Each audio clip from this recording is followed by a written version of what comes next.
أريد أن أتحدث عن يعني اليوم القوات الإيرانية المتواجدة البرية والبحرية. لم يسبق أن نسمع أو سمعنا أن إيران أجرت مناورات مع دولة معينة أو غيرها.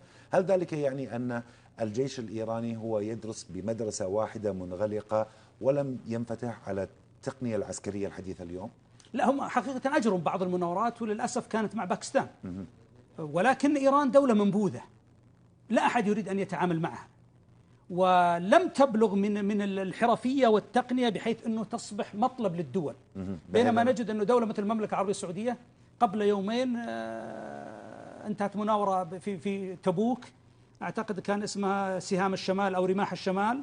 قبلها بأيام مناورة مع الإمارات، قبلها بأيام مناورة مع فرنسا، مع الصين، مع بريطانيا، مع ألمانيا، مع إسبانيا. في كل الدول تخطب ود المملكة العربية السعودية ودول مجلس التعاون الخليجي. هل هذا لامتلاكها نوعية حديثة جدا من العتاد والأسلحة دكتور؟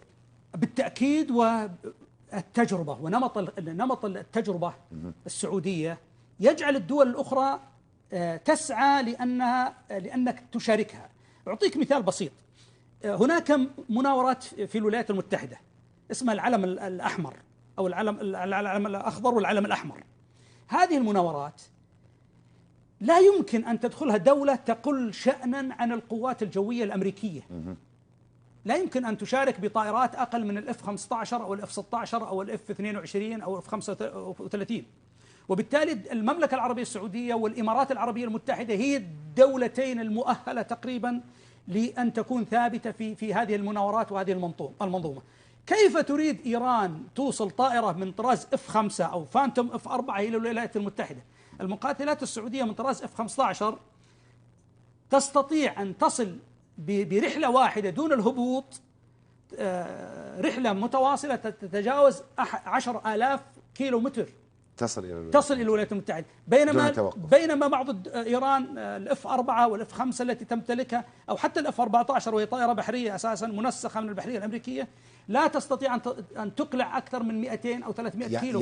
يعني الطيران الملكي السعودي قادر على الوصول على أي هدف في مرمى أكثر من 10,000 كيلو، قادر للوصول لأي هدف في الكرة الأرضية. لماذا؟ لأننا نملك طائرات التزود بالوقود جوا اللي هي طائرات الإيرباص وطائرات بوينغ. هذه الطائرات من خلال التزود بالوقود جوا تستطيع أن تصل مقاتلات من طراز التايفون ومن طراز الإف 15 بطرازاتها المختلفة لأي نقطة في العالم دون الهبوط بأي قاعدة جوية. جميل.